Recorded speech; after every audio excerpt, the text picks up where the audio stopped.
Hello, Hebsy. Happy Friday. Hey, are we red carpeting? We are red carpeting. Is that how you say it? We're red carpeting. I don't know. Sounds like it. I always liked red carpeting. Red interior in cars, red carpeting. Hi, everybody. Welcome to Hebsy on Sports, episode 258. This is the Red Carpet Show leading into the podcast. If you're just a podcast listener, and this is the first time you're listening on YouTube, welcome. You get the whole deal here, the whole enchilada. You get the pregame, red carpet, right, and the podcast, and maybe a little at the other end too. But you got to pounce. You got to pounce on the notification to be hearing what we're saying right now. Okay. You literally. Right, well, no, I haven't tweeted it yet. I'm still. Oh, well, so no, what are you telling me? I'm saying people who follow your YouTube channel get notified when you go live, and they jump on it. But here, I'm going to tweet this at you in 2 seconds. Okay, Mike. How's your week going?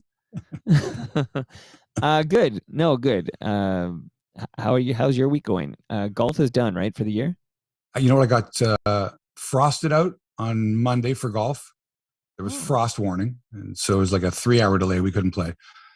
And then we were supposed to play yesterday morning. But when I got up at 7, it was windy and cold and called that off. But we went for a nice hike and played pickleball, which I'll talk about too. Okay, cool. And I'm going to tweet at you right now. All right. Tweet away. Very exciting, isn't it? So yeah, lots to talk about today, folks. The Leafs, the Raptors, this Lou Marsh thing, man, which I'm not going to let go of, like a dog with a bone. Okay? Right. Especially now, especially in this day and age, especially when we're looking at people's past, people who have long since passed away, and questioning them, scrutinizing their career. Were they terrible people? Do they deserve to have their names taken off awards, halls of fame, statues taken down? You tell me. All right, so I think Mike has tweeted something for me here. He's hoping. Yeah, there should be a tweet in your notifications. And there it is. We are live, baby. This is very exciting. Wait, go back. Tweet. There we go. Who's barking? Not at my end. It's not? No, there's no creatures in this home. I'm the only creature in the home right now. So it must be a neighbor, maybe somebody outside. Your house. It's got to be, but I'm not going to figure that out right now. It's okay. It's faint in the background. All right, let's fucking go. But I didn't. You want to go early? Oh, I see. You No. I was about to press record. Retweeted. Weather might turn next week, but this has been another good week. I'm happy with this November weather we're having. Mm-hmm. It's really nice. Went for a fantastic hike the other day. Beautiful fall colors. Oh, gorgeous at Tews Falls. I'll talk about that on the podcast. Yeah, I've been to Tews Falls. Yeah, that's the city of waterfalls, right? But the last time you were there, I bet you there are no fences all around it to stop you from jumping off the edge. Now there is. Like all this fencing, like 4-foot, 5-foot high fencing that just kills the views. That sucks. It does. It's terrible. Okay, we ready to go? Yeah, if you want to go. It's titch early, but what the heck? Who is barking out there? It's one of the Hebsy fans at the window there. So you hear that chirp much worse than we do. Like it must be so it's not so bad for us. It's pretty faint. Oh, you're good. Okay. All right. It's not my dog. That's right, because you have a cat. No, okay. Let's see here. Not anymore. No, not anymore. Long gone. Long gone. All right. I will. Well, you'll hear the song. I don't have to count you down anymore. Yeah, I can hear it, but it's very faint. It's very faint. All right, here we go.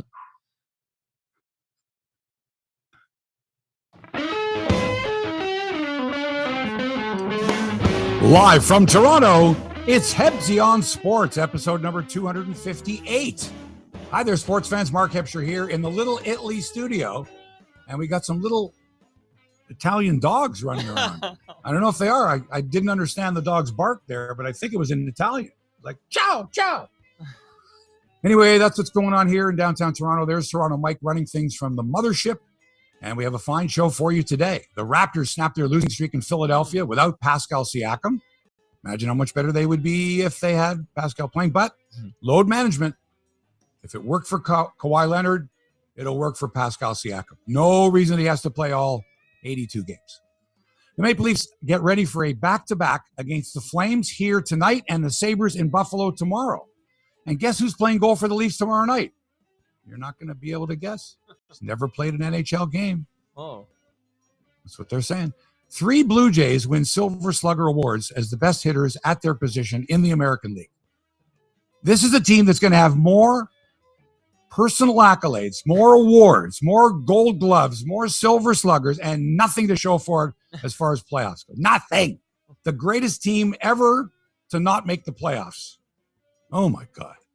A couple of Canadians into the semifinals at the Stockholm Tennis Open, and the annual Athlete of the Year awards will be handed out soon, which begs the question, how much longer are they going to name one of these awards after a known racist who wrote some terrible things about minorities? World Cup qualifying tennis, golf, and more. It's all ahead. But first, let's say hello to the hardest working man in podcasting, Toronto Mike. That's you. Hebsy, man, happy Friday. Nice to see you. Same to you. And we've had some nice weather this week. Yeah, We're really into such a great season for sports. Just everything is going on. On the red carpet. I was thinking about, it's been fantastic cycling weather, and then you mentioned you had a great pickleball match this past week. Right. We played yesterday. The wind was really howling. Now, I've played tennis in the wind. I've played frisbee in the wind. I've played football in the wind, basketball in the wind, which isn't really that difficult. Right. But pickleball in the wind is tough because you're dealing with a wiffle ball. Yeah. And once that ball is airborne and the wind starts whipping it, so I'm aiming my serve 30 feet right of where I want it to land, because I know that the wind is going to carry it. I hope the wind's going to carry it, 30 feet back the other way. But if the wind gusts, it carries it 50 feet and it's out of bounds. Anyway. So pickleball is tough in the wind, but actually that frisbee golf is really tough in the wind too. Yeah. Yeah, the wind makes it difficult, and golf certainly is difficult. That's why we didn't play yesterday morning. It was just too windy. And here's something we might have in common, close enough anyway. So last Sunday, I actually was in Waterloo with my boy to see my boy in Waterloo, and you were, huh? Yeah, and that's not too far. Kitchener, Waterloo, you can walk between the two. You pretty much can, yeah. Oh, I know Waterloo quite well, and Kitchener as well. I was there visiting my son the other day before we went to Tews Falls for a lovely hike to the Dundas Peak in Tews Falls. It was quite lovely. But you mentioned something about, I guess because somebody has fallen or something, they've put up a whole bunch of fences. What have they done to Tews Falls? Well, I think once the selfie stick became popular, tourists flocked to this particular conservation area, this area that I used to, every morning when I lived in Dundas, used to hike through and not see another human being for hours. Fox, deer, all kinds of critters out there, occasional person walking their dog. But it was a beautiful hike, and it was great to get that fresh air in your lungs, and the views of Spencer Gorge and the falls were wonderful. And then the tourists started to come, and then sometimes they would fall into the gorge because they're trying to get that great picture. And they would disobey the rules and go down into dangerous areas. And then you know what it costs for a rescue squad to go down there? I can't imagine. Thousands. Taxpayer dollars. So they just said, screw this. And they put up fencing, and you can't go here anymore. It's too bad. Yeah, that's too bad. It's not the same. It's you're right. This whole Instagram culture has created these unnecessary risks to get the right shot. And really, what are you doing it for? You're doing it for the gram. Like, I mean, give me a break. I know, but the hiking part of it is like, I take my hiking boots. I'm not wearing sneakers. You've got people there in flip-flops, people in Cinderella slippers, ballet slippers or whatever. Right. And I'm going, are you kidding me? You can barely walk in those things. You're going to now stand on the edge of a cliff so you can get a good picture taken? Well, and speaking of Kitchener, Waterloo, where we both were the past week, Peter DeMarco says hello from Kitchener, Waterloo. He's tuned in. Now, is Peter in Kitchener or is he in Waterloo? Let us know, Peter. Are you in Kitchener or Waterloo? Because they're not the same. They could be in Ayr or New Dundee. Could be New Hamburg. Could be in Breslau. Wow, you do know that area. Well done. Name all these communities. I could be from Elmira and say that you're from Kitchener, Waterloo. Remember, they filmed Bowling for Dollars in Kitchener. Or Waterloo, one of the two. No, that was one of many. Bowling for Dollars shows. The CKCO the Canadian version, you mean? The CKCO with Bill Incal and Jeff Hutchison? Right. Yeah. Hey, remember, I went to school in Kitchener, baby. I worked at Channel 13 for a while. Right. You betcha. You've been all right, let's get to some sports. Okay. A week ago, you may recall on the show, I was trumpeting the Toronto Raptors and even suggesting that they could contend for the Eastern Conference Championship. One particular fan disagreed with me.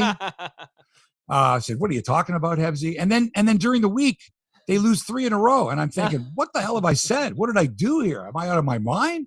Mike is right. They have no business being in the top echelon of the East. So after losing in Boston on Wednesday night, by the way, their first road loss of the year, the Raptors limped into Philadelphia without Pascal Siakam, who was load managed because of his shoulder.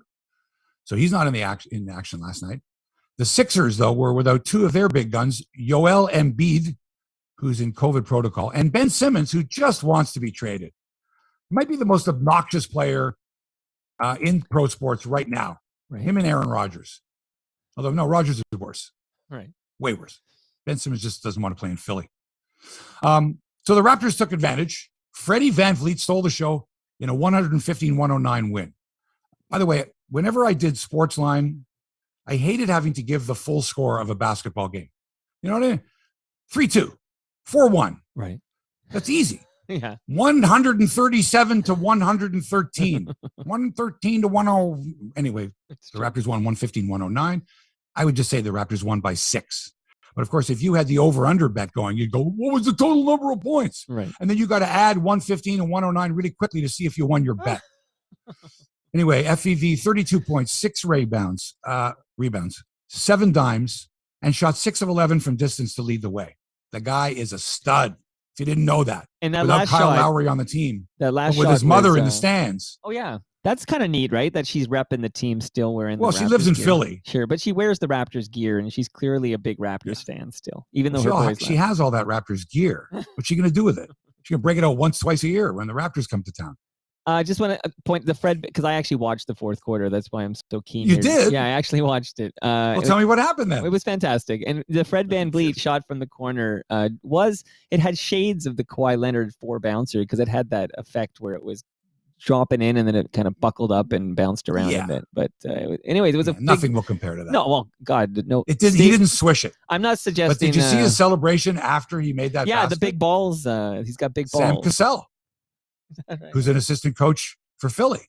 He was right there on the sidelines. And here's Van Vliet giving it the old Sam Cassell. Okay. I can't do it here on the show. You have to stand up to do it. A strut. It was a strut. So, yeah, good for the Raptors. OG Anunoby and Gary Trent, 20 each. Do I have to say Gary Trent Jr.? Yeah, GTJ. Do I have to say Vladimir Guerrero Jr.? Is there anybody that doesn't know who I'm talking about if I just say Gary Trent? That's like when we would say Cal Ripken. Like, you can just say Ripken. Like, we knew it wasn't Cal Sr. you were talking about. Thank you. Because there's just so many players that have Junior on the end of their name now. Just so many of them. Right. And I'm sure that they would just like to be known. I don't think Vladdy is going to be, hey, Vladdy Jr., how are you? No. Hey, Vladdy. Right. Maybe he just doesn't answer to Vladdy Jr. And Gary Trent, by the way, yeah, go ahead. Did a really good interview in English when he won that award the other day. And, like I've been saying all along, Vladdy knows how to speak English, but he's not comfortable enough to say it in front of a television camera or a radio microphone for fear that he gets the wrong tense or he says something that's misinterpreted. It's not his first language. He can speak it, but not comfortably enough. So I understand that. I'm cool with that. I still think Hazel May should learn to speak Spanish. Meet him halfway. And Arash Badani, halfway. Little Espanol. Habla Espanol. Vlad, I've been to the Dominican Republic. I can speak pidgin Spanish, I guess. But I would like, if I was doing that job, I would like to learn more. The same way I learned better French when I worked in Montreal. So I could communicate with the French-speaking population and especially the athletes that I was interviewing. You meet them halfway. Anyway, back to basketball. Where was I? Oh, Chris Boucher, speaking of French-speaking, I believe he does. I'm positive he does speak French. I love the commercial he does for that fast food place, too, where they're looking up at him. Is that one of those Mediterranean places where they look up at Chris Boucher? I think so. It's you. Anyway, he had 17. Rookie Scotty Barnes had 13. Raps now 7-6, good for 8th in the East, only 2 games back of Washington and Chicago, who are both 8-3. And like I said, Mike, the East is wide open. 11 teams are within 3 games of first place. I like that. Raps now 5-1 on the road, but just 2-5 at home. So this idea of, the Raptors coming home for the first time, they're not familiar. And even the fans are just kind of getting into it. They lost that terrible game last Friday night that I was at against Cleveland by 1 point. But the fans are still trying to relearn what it's like to be at a Raptors game. Now, of course, you're doing indoors with each other. A humorous bit here, of course, because that would not be an acceptable excuse for Hebsy Man. No, it's not. But I'm just saying that they're getting used to it. The other one is, why is it that at Leaf games, at the most inopportune times, 5 or 6 people start going, "Go Leafs, go," and then a few others join in while the shift is going on. "Go Leafs, go." And then if the Leafs don't get a shot on goal or a scoring chance in 5 seconds, the chant just dies. Right. The other one is, "Let's go Raptors," is much more upbeat and right. If it was "Go Raptors, go," it would sound sucky. So can we change the "Go Leafs, go" chant to "Let's go Maple Leafs" or something like that? It's got to be 2 syllables. Let's go for that. Raptors. Like we're too many. Let's go or too Let's few go syllables. Buffalo. Yeah, I don't know. It's tough to go when you got the Maple Leafs. Nobody wants to say Maple Leafs. That's 3 But syllables. do Habs fans go? Do they all scream out, "Go Habs, go," and the whole arena goes, "Go Habs, go"? Nah, once in a while. I don't know. I don't like the "go so-and-so go." It's just too easy. "Go Leafs, go." They should add you to the game ops. Go Leafs, go. Sucks.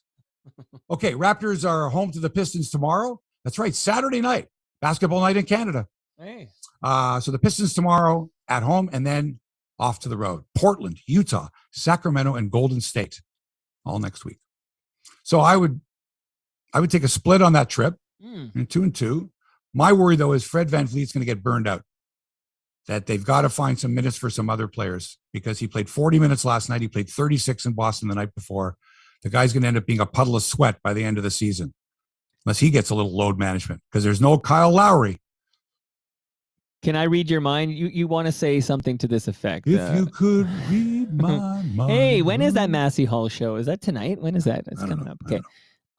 You're going to suggest Fred VanVleet needs a blow. That's my suggestion. Right. He needs a blow. I'm went. And you remember, with Kawhi, we bitched and complained, but as long as they won, and they went 17-5 with him not in the lineup, you got to learn to win without your best player sometime. That was a much deeper team, though. What a team that was. Holy smokes.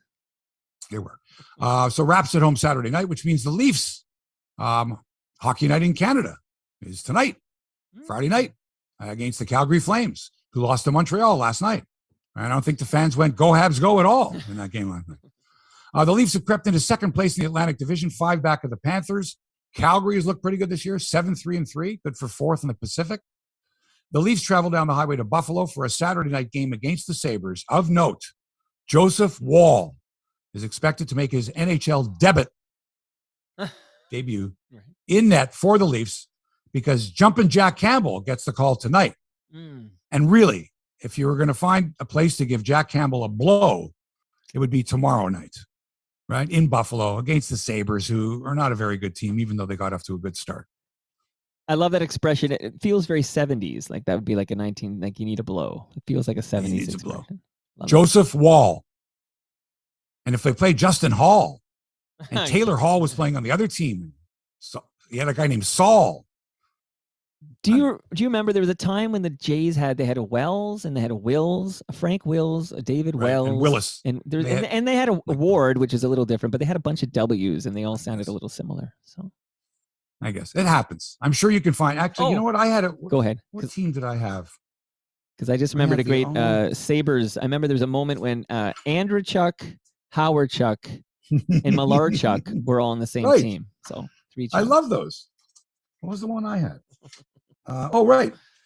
There was a thing about Elroy Face, who was a relief pitcher who finished his career with the Montreal Expos. Was a great pitcher for the Pittsburgh Pirates. And so I thought, face, that's a good one. What about the all body parts team? Right. Started coming, and I thought of Jeff Finger, of course, in hockey, but then Raleigh Fingers.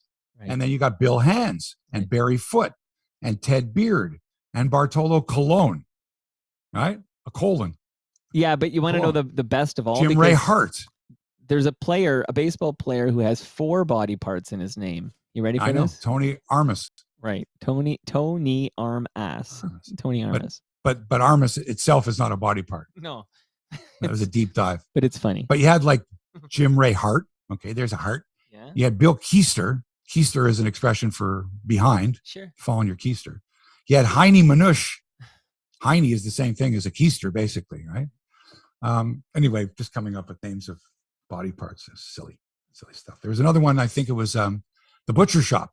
Pittsburgh Pirates had Ray Lamb, Bob Veal, Bob Moose, right, and I don't know. That's good. Jimmy Poulet or something like that. It's good stuff. Anyway, okay. The Senators, Ottawa Senators, had 9 guys out with COVID last night against the Kings. Lost 2-0. 9 guys out with COVID. They had 13 players available. And then after the game, when they were talking to DJ Smith, the coach, he's like, what am I going to do? I got 13 guys. I'm looking down the bench. I got half a team. We did our best.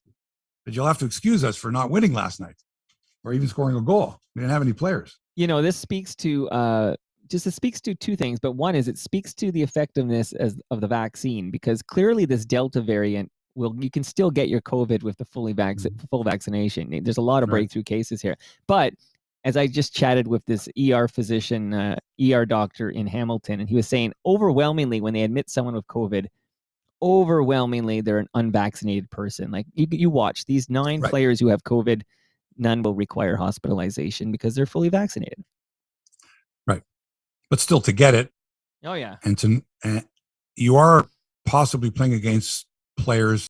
Like if you go to the States and you play against what's his name? You can't play Bertuzzi with from Detroit. Right. You couldn't, right? Because he's unvaccinated. Right. And he can't come to Canada. Give it to grandma. Kyrie Irving in basketball. Yeah. Right. Rodgers. Hey, that's the story. Okay. Bob Murray resigned as executive vice president and GM of the Anaheim Ducks the other day after allegations of improper professional conduct. The move is effective immediately, and Murray will enroll in an alcohol abuse program. The decision was made one day after the Ducks placed Murray on administrative leave pending an internal investigation. Anaheim has not specified when these complaints were made or how many people have come forward. I'm sure it wasn't just one person.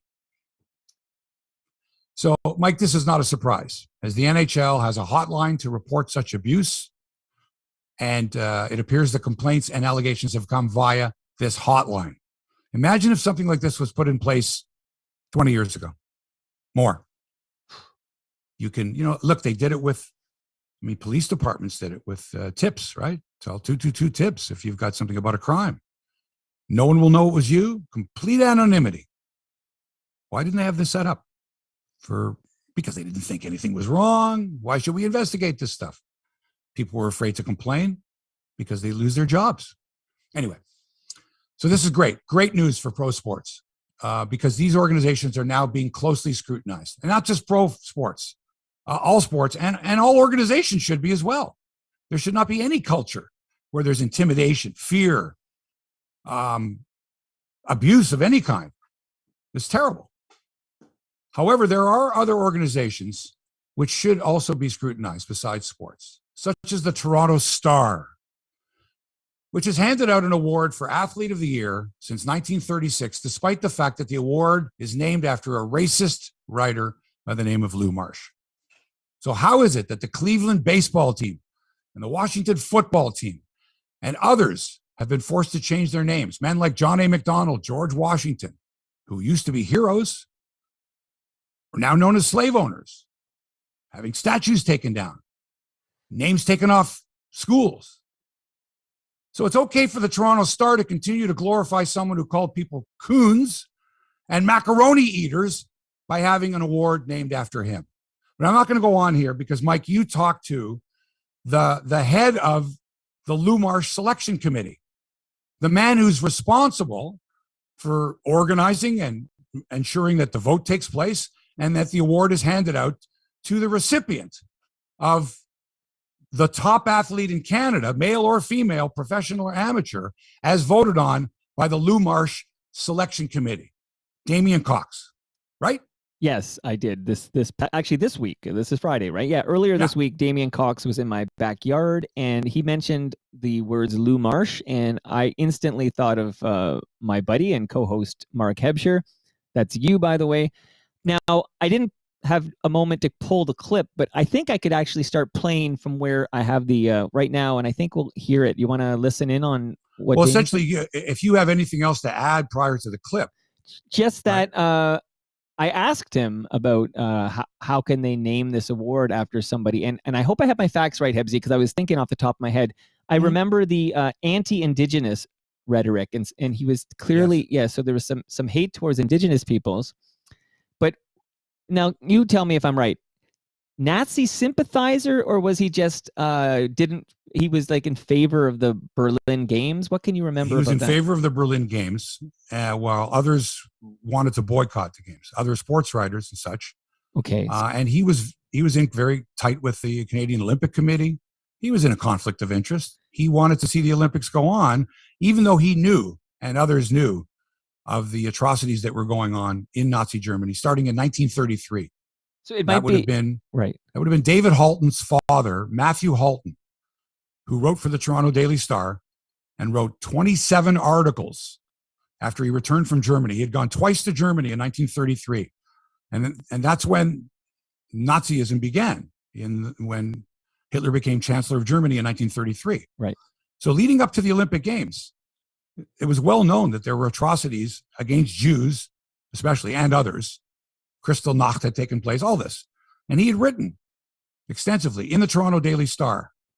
And Lou Marsh knew about this because Lou Marsh was the sports editor of the Toronto Daily Star. Yet he still was against the boycott. In other words, let's win Olympic medals. The heck with what's going on. The heck with who's being persecuted. That's not a Nazi sympathizer, but it is someone who ignored the facts and ignored humanity in order to chase Olympic glory and his own glory too, because he knew all these people and was in cahoots with the Canadian Olympic Committee. He was probably an extension of the public relations department of the Canadian Olympic Committee, glorifying Canadian athletes and their pursuit of excellence, as opposed to human rights and social issues in Nazi Germany, the country that was hosting these games. Right. And let me tell you another thing. There were several athletes who boycotted the games, Canadian athletes. Sammy Lovespring, the boxer, was one that I can think of. What was the other one? Eva Dowes, a high jumper. And so it was well known that there were a lot of people, athletes and otherwise, that did not want Canada to participate. And Lou Marsh himself said, Canada has no real reason for dropping out of the Olympics unless Great Britain decides to withdraw her team. So that's nice and convenient. If Great Britain's not going to pull out, why should Canada? Anyway. So before I play this, I may have misremembered the specifics there and have referred to him as a Nazi sympathizer, which may be a step too far here. But let me, if you don't mind, I'm going to press play on this. Racist is good enough. Okay. Nazi sympathizer to add might be a bit much, but still, racist is bad. So here, let's just listen in here. Let's see where I'm at here. No, I haven't talked to Jim. You said the words, of course, because you said Lou Marsh, and my co-host on Friday mornings of Hebsy on Sports is Mark Hebscher, who's been adamant that he's shared quotes from Lou Marsh, and he's got some evidence of Lou Marsh being anti-Semitic and using some anti-Indigenous language in his writings. And I'm just curious if there's been any conversations about changing the name of that award. So what I can tell you is there's an ongoing discussion and there's a process of trying to, I think this pull down the statue, take this name off here sometimes. Like with Ryerson and Dundas. Yeah, sometimes it's done very quickly. I think that this is something that's come up on occasion over the years, not just from Mark. Right. And I think it's something that what we decided to do and what we're going to try to do is try to study, go back and let's find out what this guy actually said. Let's not just cherry pick a few things. Mm-hmm. Let's find out what he said. let's try to put it within the context of his times. And if it's appropriate to move on to a new name and retire his name, then maybe that's something we'll look at. But I can tell you this, I've invested a lot of time in the Lou Marsh process. It is the most prestigious award to any athlete in Canada. And I'm not going to do something and I'm not going to advocate doing something just quickly because someone can peel off a quote. Now, we really worked hard in the past few years of trying to diversify our voting committee. This year, I'm proud to say we'll have our first Indigenous voter. We will have our first Paralympic voter. We have people from across the country, and we're still working on getting people. So it's an ongoing process to make sure this process is representative of Canada. And I think part of that is making sure that we have the right name on the trophy, and we're gonna make sure we do. And if it's decided down the road that it's time to move on, then we'll move on. Okay, good. I'm glad I got that straight. So there's an ongoing discussion, which I like. Mm-hmm. But Damien said, let's not just cherry pick. And I think that's unfair. Because usually what you do is you cherry pick in a person's life to find, horrible things or great things. That's kind of what we do. Now, are we going to go over all of his writings? No, of course not. It's impossible. And try to read between the lines. So what you do is you do your research, which I did. And 2 years ago, I believe, Mike, in December 2019, I had brought this up. So that's 2 years. It's not, rash decision. Right. But I think of it this way. Matthew Halton of the Toronto Star wrote these observations March 30th, 1933, after returning from Germany. Quote, I saw a parade of hundreds of children between the ages of 7 and 16 carrying the swastika and shouting at intervals, the Jews must be destroyed. So that's in the Toronto Daily Star. Lou Marsh is the sports editor. He knows Matthew Halton's not lying, but he chooses to ignore that for what he thinks is the greater good and line his own pockets, conflict of interest, whatever. So is that cherry picking something? That particular thing? He's not saying anything there, but let's go back before that. What was his attitude prior to that? 1909, he writes this terrible thing. And in context, he writes about an Indigenous runner, Tom Longboat, who's running against, I believe the man's Dier Pironi, who is Italian. He calls Pironi a macaroni eater, and he calls Longboat an Indigenous runner as he overtakes Pironi in a race in Buffalo. Quote, he was smiling like a coon in a watermelon patch. January 4th, 1909. You can read the whole article if you want. It's in the Toronto Star. It's still there. So I use that line verbatim in my book, The Greatest Athlete You've Never Heard of. And my editor found it to be so disgusting that she took it out. Wow. She took it out of the book. Wow. Okay. The quote became, and other things so terrible we can't include them in this book. Wow. My editor. So at the time when he wrote this, how many people were influenced by it? How many people said, oh yeah, I guess we can call Indigenous persons, persons of color, whatever it is, things like that. Things like the original dummy, which is what Marsh called Longboat. Supposedly he was his friend. He coached him for a couple years. He even said, oh, he stayed in my house once. But still, in print, the original dummy, wily, unreliable, as hard to train as a leopard. He's talking about him in the sense of him being a second-class citizen. He credits the coaches for getting him to train so he could win that race. But nothing about Longboat and the type of person he was and his background and his training methods, which seemed to work, right? But of course, the white man was like, oh, you can't train that way. Well, he did pretty well prior to that. So this was the tone at that time when it came to Indigenous persons. So why should we tolerate what this man wrote back in the day? We shouldn't, because just like John A. Macdonald, we found out stuff many years after he died. And Ryerson and Dundas, we found out stuff many years after he died. And instead of making a knee-jerk decision, do your research. So despite protests from the Star that Marsh and Longboat were friends, and they got this line that they send out that's basically, they have no evidence at all. that he was racist, and therefore the Lou Marsh Award stays, blah, blah, blah, blah, blah. He was racist. He was very influential. He had a wide audience, and people believed that what he wrote was true. And if he knew these things about the Nazification of Germany and still wrote what he had written, then to me, that's enough of a reason to take the name off the trophy. Okay? And much of this information that I got came from the Literary Review of Canada. They've written about it.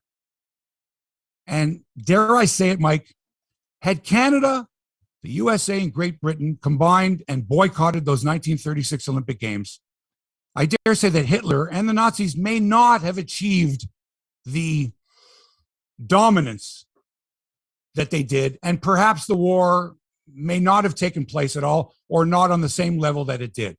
Had people stood up in 1933, 34, 35, and the 36 Olympics, and not allowed Hitler and his propaganda machine, the Nazis, to do what they did. So that's all you had to do as a human being to say, no, we can't allow people to go over there when that's the type of environment that's going on. Did we not try to boycott the Beijing Olympics? What about all these other boycotts that were based on the South African apartheid? All these things. Canada didn't do a fucking thing in 1936, despite one of their top reporters, the Toronto Star, and went on to be at the CBC, Matthew Halton, reporting back from Germany. This is what I saw. And these people going, so what? Let's go to the Olympics. Well said, Hebsy. Well said. Now, of course, you're right about if we had stood up as a collective in 1936, things could have been different because, of course, it is the policy of appeasement that led to, Hitler's, reign of terror, if you will, because we said, okay, you can have a chunk of Czechoslovakia and you can do this and that. And we allowed certain little things to prevent the big things. But, of course, you give them an inch, you took a mile, et cetera, et cetera. So now that we know, yeah, is it right to ask, continue ongoing discussion? And it's great that you've got your first Indigenous person on the panel. But what about the Indigenous and the persons of color that have won this award? I reached out to Fergie Jenkins. I asked Damien Warner, who should win it this year, as the gold medalist at the Olympics as the decathlete. Or Andre DeGrasse, perhaps. But anyway, both persons of color, how they would feel now that they know more about Lou Marsh. How does Fergie Jenkins feel knowing more? How do all the recipients? I asked Bruce Kidd, and he does not refer to it as the Lou Marsh Award. He does not. Interesting. He knows. It would be interesting. So let's call it the Milt Dunnell Award, the Jim Proudfoot Award, the Randy Starkman Award. It's time. It's time. It would be interesting to speak to that new Indigenous voter and just ask his or her thoughts on these quotes that you've shared. One last thought, though, for you, Hebsy, is I remember we talked about changing the name Dundas. Yeah. And I felt it was time, and you were against it, weren't you? I was against it because I again, was there enough evidence? But at the same time, are there others? I mean, in other words, should everything be taken down at the same time? Should it kind of be a committee to go, all right, we've got this guy, that person, that person. Let's sort of make this blanket decision that all of them, their names should be taken down, or there's been enough research done. For all I know, there's research being done on many, many people to find out, maybe to cherry pick, but still that's okay by me. If you were a shitty person and you had influence and you influenced others to think the same way you did, okay, over the years, I think that's it's significant enough that you should be able to go back and say, no, this person's name should not be associated with that. And before we get back to sports and talk some Blue Jays, I just want to address those watching on YouTube. I have reports that there might be a clicking sound on the live stream, but I'm just going to assure the people who are listening to the YouTube stream that there is no clicking sound on the recording. So the podcast recording will be clean and pristine and will sound as good as it sounds in my headphones right now. So just you mean like this? I don't know, because I'm not listening to the live stream. I'm listening to you live. So I'm just getting reports on YouTube here. It's not a metronome in the background. It's a clicking sound. All right. Go ahead. Baseball. Yes. More accolades for the Toronto Blue Jays. I didn't think this was possible. This is the greatest team that ever played a game that never made the playoffs. Honest to God. Cy Young, MVP, Silver Slugger, Gold Glove, everything except the playoff position. Vladdy Guerrero, Marcus Semien, and Teoscar Hernandez all named Silver Slugger Award winners yesterday, meaning they were the best hitters at their position in the American League. So 30% of the Silver Slugger winners came from the Blue Jays. Wow. Wait, what am I saying? Not even. No. 3 out of 9. 33%. Right. Because there's 9 hitters. I was thinking the DH and adding. Anyway, 33% of Silver Slugger winners, Blue Jays. I don't have to say anything else. That's amazing. Next stop is the playoffs. Well, next stop is sign Marcus Semien. Right. So anyway, the top free agents as of right now in baseball: Carlos Correa, shortstop; Corey Seager, shortstop; Freddie Freeman, first baseman; Chris Bryant, third baseman, could play the outfield too; Max Scherzer, right-hand pitcher; Marcus Semien, second baseman, Gold Glove winner, or shortstop, which he prefers; Trevor Story, another shortstop; Kevin Gausman, right-hand pitcher; Robbie Ray, left-hand pitcher; and Starling Marte, outfielder. Pretty good crop. And again, Robbie Ray's going to command some big dough. Mm-hmm. Don't know if the Jays can re-sign him. Don't know if they want to at that price, whatever that price is. But you got to have Semien. And you got to know that Semien wants to play in Toronto. And if you know that, you got to offer him the moon. And he deserves it.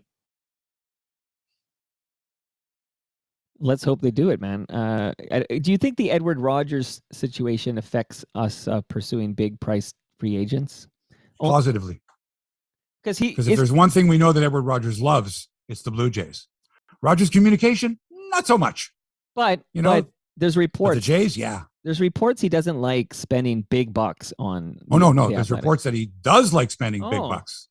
Right? For example, last year, George Springer. Sure. Year before, that's evidence. Hyunjin Ryu.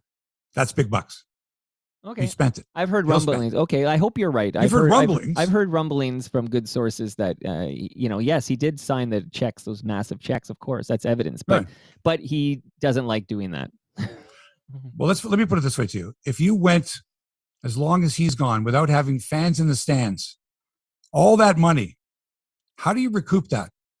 You fill the stands this year. How do you do that? You put the best possible team on the field. You spend the money to make the money. You go and get the free agent. You re-sign Semien, and all of a sudden you've got 5,000 more season ticket holders.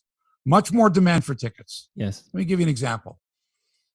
The other day I got an email saying spring training tickets are now available.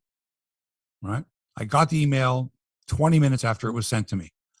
I immediately go to the site because I'm going to Florida this year, and I start ordering tickets. And they give you a nice diagram of what tickets are available at these prices. You run your mouse over it. These are $28. These are $35. I'm in my glory.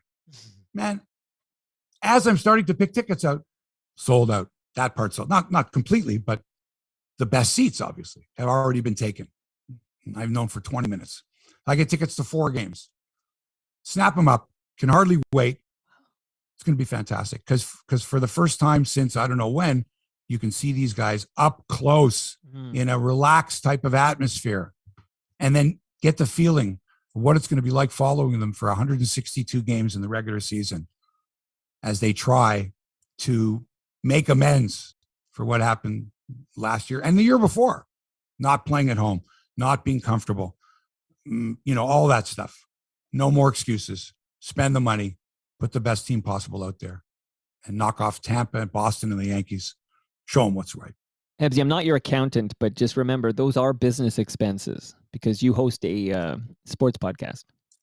Oh, thanks.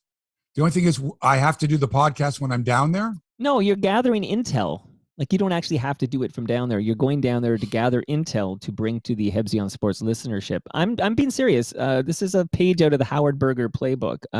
This is you get that. Stop it. This is totally a business expense. I'm not kidding. The tickets. Yeah.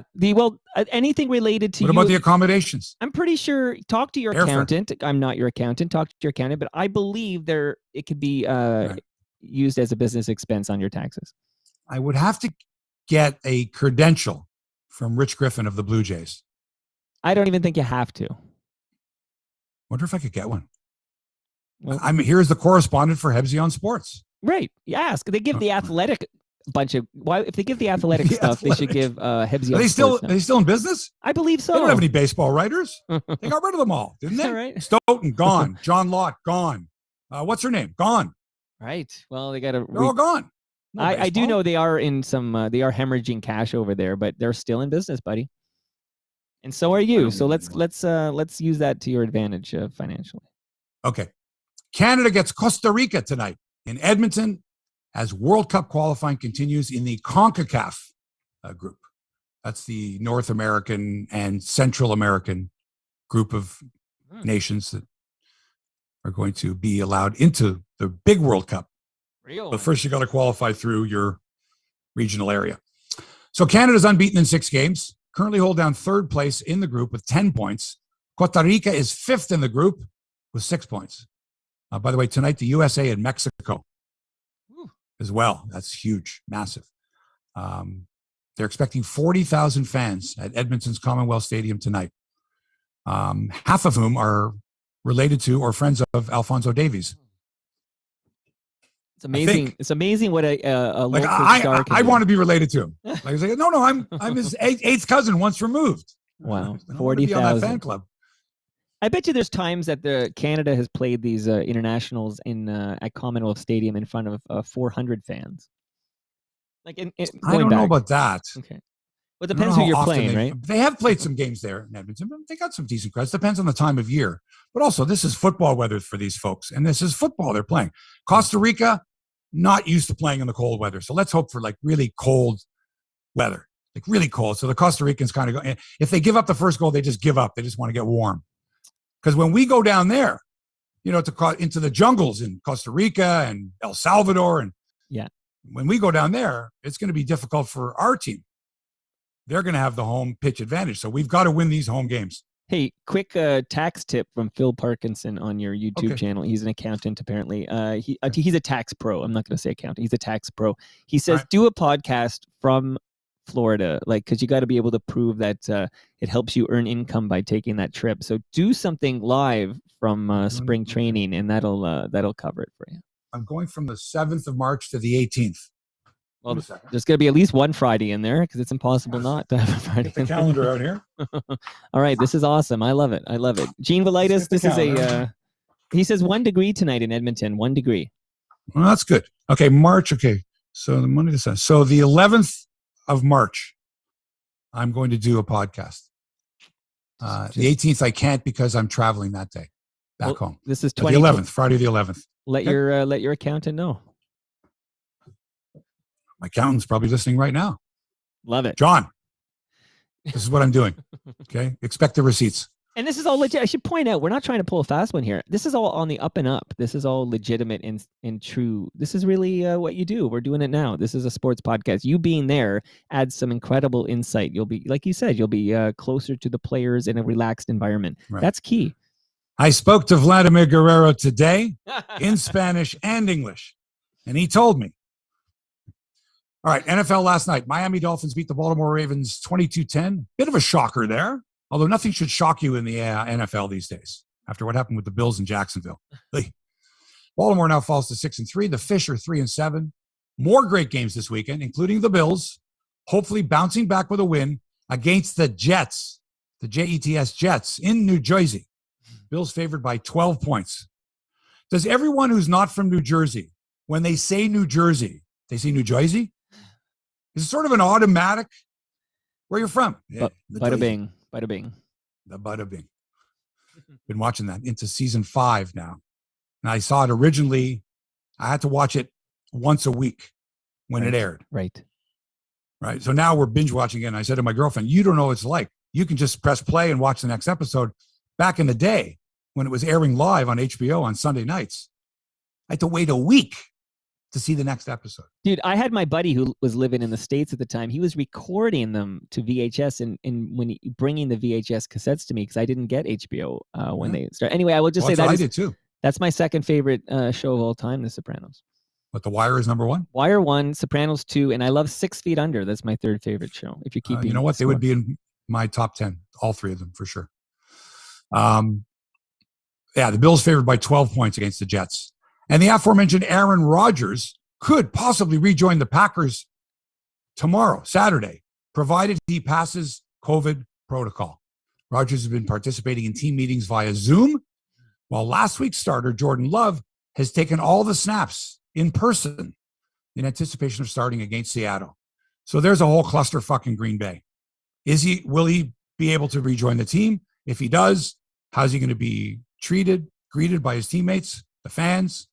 If he doesn't, makes it even more difficult for the Packers. More people pointing the finger, going, "What are you doing, Rodgers? You're killing us. Brett Favre would have never done this." Although I think Brett Favre might have. I really think Brett Favre might have been the kind of guy to go, "I ain't taking no vaccine." Yeah, I don't know. Okay, in tennis. Go ahead. I was going to say that, the thing, we kind of we sit in Toronto, Ontario, Canada, and we're shaking our head. But I bet you there's a good percentage of the fan base that are applauding him on this and that he's standing up for his human rights. I bet you there's a lot of people who... they want the Packers to win. They're Packer fans before they're Aaron Rodgers fans. They're Packer fans first. The uniform first, right. You cheer for laundry, as Jerry Seinfeld says. It's true. It's the jersey, the name on the front of the jersey as opposed to the back, blah, blah, blah. But I do believe that if you're a Packer fan and you've been a Packer fan prior to Aaron Rodgers arriving, and you will still be a Packer fan after he leaves, that the team comes first and winning comes first. And if he's not playing because he hasn't been vaccinated, and you have been, for sure, you're siding with the Packers. And if you haven't been vaccinated, you can feel his pain maybe, but not to the point where he's going to miss a game, because you, being unvaccinated, you're not missing a game. You can't go into the stadium to watch, but you can still root for the team. Shout out to Bart Starr.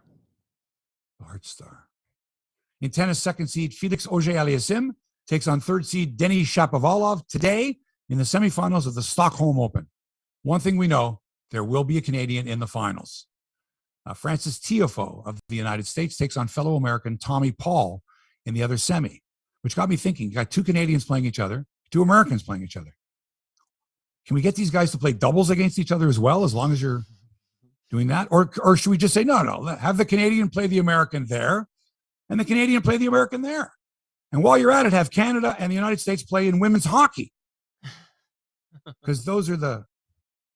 Right. That's the matchup. The only matchup I want to see in Canadian hockey with women is Canada-US. Agreed. By the way, would you support a WNBA team in Toronto? Well, define support. Like buy tickets, buy merchandise, follow the games. Undecided at this point. What about you? Would you buy merch, buy a ticket to see them? No, I wouldn't, because I don't know enough about the league. And I also don't know. Like, if Drake said, "You know what, man? I got dough. I got money in my pocket. I'm buying the team." That in of itself, and the marketing machine, which Drake's company, can generate. OVO. Right. Yeah. I might get caught up in that wave of enthusiasm. But, when the Argos tried to sell tickets when John Candy and Wayne Gretzky and Bruce McNall bought the team, they brought the Blues Brothers to town to play concerts. They brought all these Hollywood stars. Mm-hmm. There was some star power there, man. But remember, the big thing they did was you need Drake to bring people up here. Get Charles Barkley up here. Get people up here that people are going to want to see. But the biggest hype around that team, and I was into it as well, was bringing Rocket Ishmael up here. Like, you'd have to get Kia Nurse on this team. I think that would be a huge move. But for Drake to be looking around going, "Yeah, man, let's get somebody." Dude, who's got more money than you? And how much can it cost for a WNBA franchise? And you're not going to make that money up in marketing alone? Come on. Drake, Well, then if he buys the team, he's going to have to show up to the games, and maybe he doesn't want that obligation. He's got obligation. Yeah, like it would be awkward if Drake came to Raptor games, but not to the WNBA team that he owns. He'd have to actually show up courtside, I would think. No, he wouldn't, and that's just it. By association, by the National Basketball Association's association with the Women's National Basketball Association, and Drake's association with both associations. It's a natural fit. He's already a member of the NBA, glitter eye or whatever it is. Right. And now the WNBA will be powered by the NBA because all basketball fans, female or male, are NBA fans first.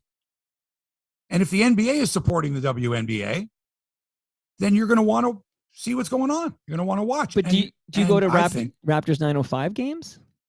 No. Because that's a similar spirit there. There's an association there. Their games aren't on national television in the U.S. Okay. All right. Anyway, in golf, it's the Houston Open. 5 men tied for the lead after opening round 65s. Top Canadian, Ben Silverman from Thornhill, fired to 367. Nick Taylor shot 68. Many in the field did not complete their rounds, including Mackenzie Hughes, Roger Sloan, and Adam Svensson. Taylor Pendrith shot a 5 over 75. The tournament continues this weekend. Yesterday was the 25th anniversary of the Felix Potvin-Ron Hextall fight in Philadelphia. I was there sitting next to Joe Bowen, and let me tell you, we were surprised. We didn't know Felix had that in him. He kicked the snot out of Hextall. It was great. But the best part was after the game, even though the Leafs lost the game, as the team bus is leaving, and remember, the team bus is underground, like, down in the garage of I think it was called the Core States Center. It was the first time the Leafs played there. They had been in the Spectrum prior to that. I think it was called the Core States Center. It's now the Wells Fargo Arena. So the bus is parked underneath, right next to the dressing room there, down there. Everybody gets on. We come up the ramp, and there's all these Flyer fans throwing stuff at the bus, demanding Felix. Like, bring us the head of Felix Potvin. And they were mad, and they're throwing, and it was a bit scary there for a second. We thought that they might, jump in and try to tip the bus over or whatever. And let me tell you, it was like everybody was still on a high from what Felix had done to Hextall, right? He was a hero. And as this bus is going through, Potvin, the look on his face was like there's the man. There's America's Phillies most wanted. Wow. And he had this smile on his face like, yeah, that's right. That's right. I kicked the shit out of your goalie. That's right. And everybody was like, yeah, Felix, go Felix. Because I don't think any player on the team, as I recall, had any idea that Potvin had that fight in him. No, none of us so did. Everybody was like, holy shit, Felix, did you just see what you did to Ron Hextall? Amazing. Hextall, remember, Hextall skated all the way down the ice to get at Felix. Right. Felix didn't go after Hextall. Hextall went all the way down. And Felix was like, all right, he doesn't know about me. Switched hands on him a couple of times. It's wild, this fan base, and I'm one of them, of course, but these Leaf fans, we have so little to latch on to that we do celebrate the 25th anniversary of Felix Potvin beating Ron Hextall in a fight, in a game we lost, a regular season game we lost. Like it gets elevated because we don't have actual Stanley Cup memories. No, but we got footage. Yeah, I know. And when but people see it, yeah, right. in that condensed form, right? It's like, well, great. Like, how long? What am I looking at? 30 seconds, a minute's worth of video? Anyone can do that standing on their head nowadays. Right. And any excuse. It's the 25th anniversary. It's the 9-month anniversary. It's the, you can find a way to post something. And by the way, along the same lines, how about this posting? Wow. We went off the air, I guess, the day later. Angelo Mosca passed away, 84 years old. Had been suffering from dementia. I think it was Alzheimer's. But I had done one of the last good interviews with Angelo Mosca when I was working at CHCH. His son, Angie Jr., called me. Said, Dad is starting to lose it. The stories he used to be able to tell are a little more difficult. This might be a good opportunity to come and do maybe the exit interview. because he's getting progressively worse. So I went down with a camera, and he's living in Port Dalhousie at the time, right on the water, beautiful little place. And they're expecting us at whatever time it was. We knock on the door. Yeah, come in. It's Angelo. He's sitting on his couch, completely naked, right? This guy's like 300 pounds. And I'm like, Ange, what are you doing? He's going, oh, I didn't know you were coming. And throws a robe on, that kind of a thing. And he just wasn't right. And he needed some help from his son in answering some of the questions. And it was kind of a painful interview to do, because he'd be going along, remembering things, and then he would forget, and he'd have to look towards his son, who would kind of fill in the blanks. And so I knew that it wasn't going to get any better. And I had heard from some people, actually one of our listeners, who had worked at the long-term care home that Angelo Mosca was in, that nobody came and visited him over the last few months of his life. It's kind of sad. That's a terrible disease, Hebsy. And it is tough for family members too, because when you walk in, even if you're seeing your dad thinks you're like one of the nurses or something, has no idea that it is tough for everybody. What a horrible disease. So I would have run this interview on today's show had it happened in the last couple of days, but I decided that, I guess it was last Saturday or Sunday, that I would find the interview that I had done from 20 years ago at the Fergie Jenkins golf tournament. It's about a 3-4 minute interview where he's glib and articulate and funny, well-spoken, the Angelo Mosca of 20 years ago. Right. And I took the audio from that.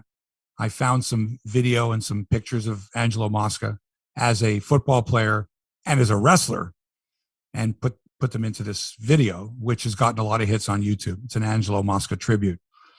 And that's how I remember him. Good storyteller. Full of himself in a lot of ways, but in a fun way. And he really wanted the Canadian Football League to not survive, but flourish. But they wouldn't allow him to. They were afraid that Angelo Mosca wasn't the right spokesperson for the league. And I think that really hurt him, because he felt he had done a lot for the league and he was a well-known figure. And yet he didn't get the respect from the Canadian Football League that he felt he deserved. It's kind of too bad. And before we go, PSG, Paris Saint-Germain, midfielder Aminata Diallo, this is a woman, was arrested after a teammate who had taken her starting spot was beaten by masked men. That's right, pulled from a car that was driven by Diallo and beaten by masked men. So the first thing I thought of was Tanya Harding and Nancy Kerrigan. Right. Like, this girl got her spot taken over by another girl on Paris Saint-Germain, and she didn't like it, and she had the other girl whacked or beaten up or whatever it was. Anyway, Diallo has since been released from custody because they kind of drew a line from one to the other. She had motive, but there's no evidence to suggest at all that she was responsible. But it does bring up the question, who's doing that? Was it a random carjacking or something, or did they know exactly who this was and they're going to beat her up? Weird, eh? What country is this again? France. Well, in France, you're allowed to hold people in custody not for no particular reason, but if you have the slightest bit of suspicion. Citizen's arrest, I think, or something. No, this was the cops. Okay. But still, they were like, wait a second, we're going to hold you in custody before we can eliminate you as a suspect. But it looks, she took your job. You're upset. She got whacked.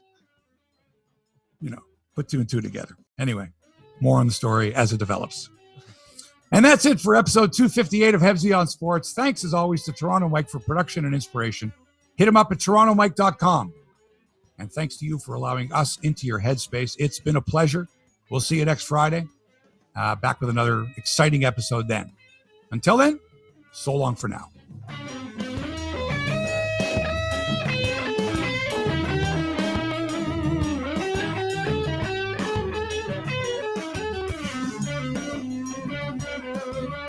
This podcast has been produced by TMDS and accelerated by Rome Phone. Roam Phone brings you the most reliable virtual phone service to run your business and protect your home number from unwanted calls. Visit roamphone.ca to get started.